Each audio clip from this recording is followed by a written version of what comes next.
Hello, ಎಲ್ಲರಿಗೂ ನಮಸ್ಕಾರ. ನಾನು ರಾಜು ರಾಯ್ಕ್ ಅಂತ, ಚೈನಾದಿಂದ.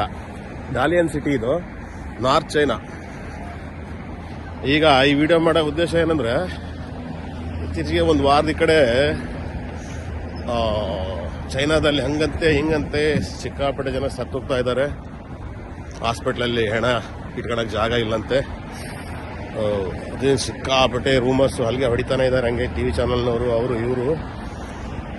ಇಲ್ಲಿ ನೋಡ್ರಿ, ಡಾಲಿಯನ್ ಸಿಟಿ ನಾರ್ಮಲ್ ಆಗಿದೆ, ಎಲ್ಲದು ಏನೇನು ಸಮಸ್ಯೆಗಳು ಇಲ್ಲ. ಅಲ್ಲಿ ನೀವು ತೋರಿಸಷ್ಟು ಅದನ್ನ ವೈಭವೀಕರಣ ಮಾಡಿ ಅಷ್ಟೆಲ್ಲ ಹೈಪ್ ಮಾಡಿ ನ್ಯೂಸ್ ಎಲ್ಲ ತೋರಿಸಿ ಜನಕ್ಕೆ ಮೊದಲೇ ಸುಸ್ತಾಗಿದ್ದಾರೆ, ಎಲ್ಲ ಹಾರ್ಟ್ ಅಟ್ಯಾಕ್ ಮಾಡಿಬಿಡ್ತಾರೆ ಜನನ್ನ. ಇಲ್ಲ ಅಂತ ಅದೇನು ನಡೀತಾ ಇಲ್ಲ. ಲೈಫ್ ನಾರ್ಮಲ್ ಆಗಿದೆ. ನೋಡ್ರಿ, ಇದೆಲ್ಲ ಶಾಪಿಂಗ್ ಮಾಲು, ಎಲ್ಲ ಕಡೆನೂ ಜನಗಳು ತಿರುಗಾಡ್ತಾ ಓಡಾಡ್ತಾ, ಯಾವುದೂ ಸಮಸ್ಯೆ ಇಲ್ಲ. ನೀವು ಅಲ್ಲಿ ತೋರಿಸಷ್ಟು